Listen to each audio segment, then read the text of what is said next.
خطبہ نمبر 48 آپ علیہ السلام کے خطبے کا ایک حصہ جو صفین کے لیے کوفے سے نکلتے ہوئے مقام نخیلہ پر ارشاد فرمایا تھا۔ بسم اللہ الرحمن الرحیم۔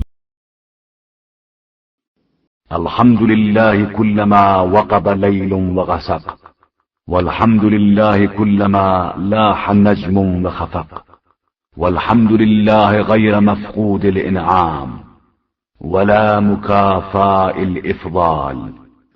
پروردگار کی حمد ہے جب بھی رات آئے اور تاریکی چھائے یا ستارہ چمکے اور ڈوب جائے۔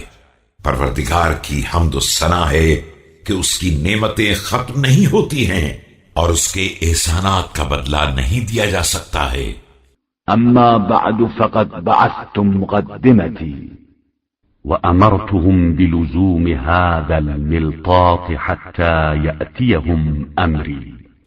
اما بعد میں نے اپنے لشکر کا ہراول دستہ روانہ کر دیا ہے اور انہیں حکم دے دیا ہے کہ اس نہر کے کنارے ٹھہر کر میرے حکم کا انتظار کریں۔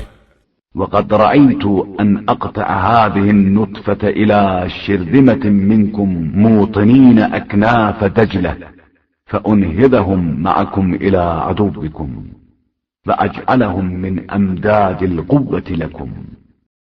میں چاہتا ہوں کہ اس دریائے دجلہ کو عبور کر کے تمہاری ایک مختصر جماعت تک پہنچ جاؤں جو اطراف دجلہ میں مقیم ہے، تاکہ انہیں تمہارے ساتھ جہاد کے لیے آمادہ کر سکوں اور ان کے ذریعے تمہاری قوت میں اضافہ کر سکوں۔